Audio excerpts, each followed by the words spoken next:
তোমরা সবাই কেমন আছো? আশা করছি ভালো আছো, আমিও খুব ভালো আছি। Welcome to Bengal Bloggers channel, welcome একটা নতুন ভিডিও নিয়ে। আজকেও সব কেটে কুটে নিয়ে রেডি হয়ে চলে এসেছি। তাহলে কাটতে তো অনেক সময় লাগে। ডিমও সিদ্ধ হয়ে গেছে, ডিমটা ছাড়িয়ে নেবো। আর এখানে পেঁয়াজটাও ব্লেন্ডারে পেস্ট করে নেবো। ততক্ষণে কড়াই চাপিয়ে দিয়েছি, কড়াইয়ের মধ্যে আমি ইঁচড় দিয়ে দেবো। গরমকাল মানেই ইঁচড়, আমি আর ছেলে ইঁচড় খেতে প্রচণ্ড ভালোবাসি। সেজন্য প্রথমে আমি কড়াইতে নিয়ে নেবো তেল দিয়ে আলুগুলো দিয়ে দেবো আগে। আলু ভাজার পর আলু ইঁচড় একসাথে ভেজে নিতে পারি, যেটা দেখি কি করি। আর কড়াইয়ের মধ্যে আপাতত এখন আমি তেল নিয়ে নেবো। আর কি কি রান্না করি তোমাদের একবার দেখিয়ে নিই। রেডি আছে, ডিম দিয়ে আলু দিয়ে ঝোল হবে।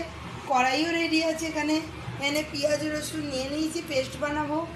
আর এখানে দেখো অনেকদিন মোচা খাই না, মাসি সেদিন অনেকগুলো মোচা দিয়ে দিল, বললো নিয়ে যা। 4টে মোচা দিয়েছে, তোমাদের দেখালাম এই সবজিটা। তা 4টে মোচা দিয়েছি, ফেলে তো দেওয়া যায় না, মোচা খেতে খুব ভালো লাগে। রসুন দিয়েও বলো, নিরামিষ বলো, যাও। তাই মোচাও কেটে নিয়েছি, মোচার সাথে আলু নিয়ে নিয়েছি। এখানে একটু বাঁধাকপি ছিল, বাঁধাকপি খেতে আর ভালো লাগছে না, কিন্তু যেহেতু এনেছি ফেলে দেবো, সেটা ছোট্ট বড়াই ছিল, সেটা কেটে রেখেছি, আলু দিয়ে করব। এখানে সব ধুয়ে নিয়েছি ভালো করে। এখানে ডিমের ঝোলে আলু রয়েছে, এখানে রয়েছে তোমার বাঁধাকপি, বেশি আলু দিইনি। এখানে যেটা বেশি প্রিয় জিনিস, ইঁচড়গুলো কেটে রেখে দিয়েছি এইভাবে, আলুগুলো। তো চলো কড়াইতে প্রথমে তেল নিয়ে নিই। তেলও ঢালা নেই, তেলটা ঢেলে নেবো। তেল ঢালার জন্য আমি জার শিশি সব নিয়ে চলে এসেছি। তা চলো তেলটা ঢেলে নিই। তেলটা জারেই থাকে, যেটুকু প্রয়োজন তখন ঢেলে নিই।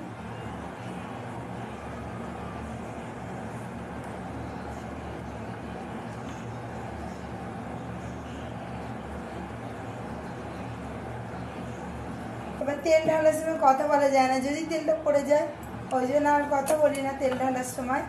তা চলো তেল ঢালা আমার কমপ্লিট হয়ে গেল।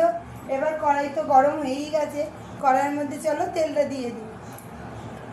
মশলা সব কিছু সম পরিমাণ লাগে, ওই জন্য আমি একটু তেলটা বেশি দিয়েছি। তাই এখানে মিক্সিও রেডি করে নিয়েছি, চলো ইঁচড়ের জন্য একটু তেল বেশি দিয়েছি আমি। আর এখানে দেখো মিক্সিটাও রেডি করে নিয়েছি, মগের ওপর নিয়েছি কারণ এর তারটা বড্ডই ছোট।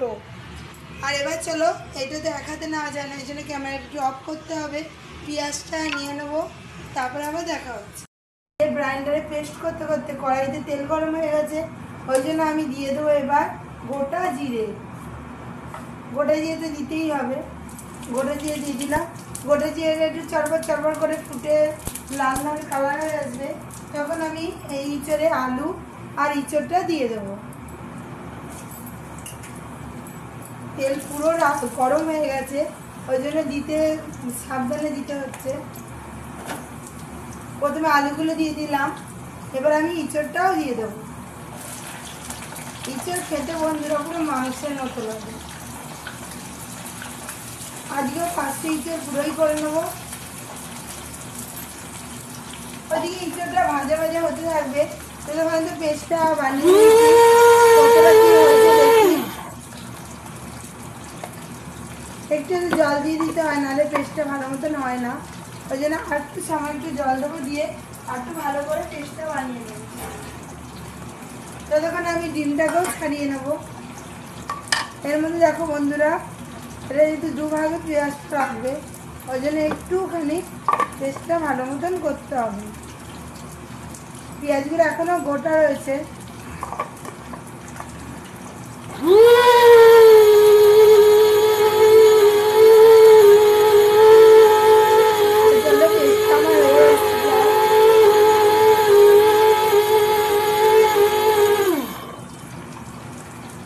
খুব সুন্দর একবারে পেস্ট হয়ে গেছে, পেস্টটা ঢাকা দিয়ে রাখলাম।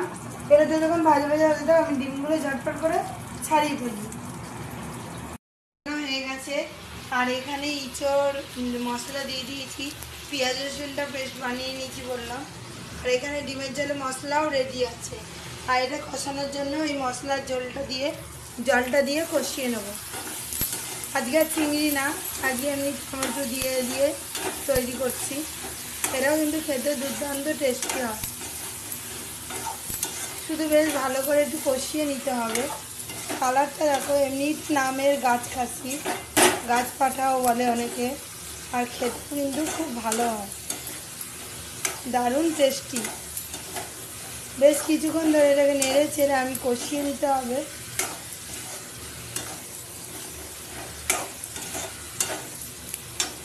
এই মশলার জলটা একটু করে দেবো আর কষাবো।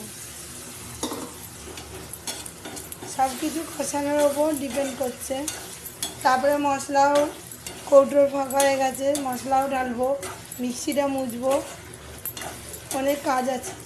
একটু যদি জলটা দিয়ে দিলাম, একটু কিছুক্ষণ ধরে একটু নিজে নিজেই কষানোটা হোক, তারপরে আবার নাড়বো। ভালো করে কষানো হয়ে গেছে, দেখো পুরো মাংসের মতো লাগছে।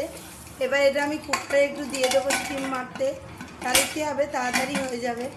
আর কুকারটাতে এক হাতে আটকানো যাচ্ছে না, মানে এটাই কষ্ট হচ্ছে, সেই না আমি ক্যামেরাটা অফ করে তারপর কুকারটা ভালো করে আটকিয়ে দিই। আটকে গ্যাস ধরিয়ে দিয়েছি আমি, গ্যাসও জ্বলছে।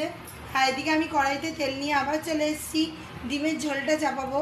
সেই জন্য কড়াইতে তেলটা গরম করব, করে ডিমটা দিয়ে দেবো, আর মশলাগুলো কৌটোয় সব ভরে নেবো।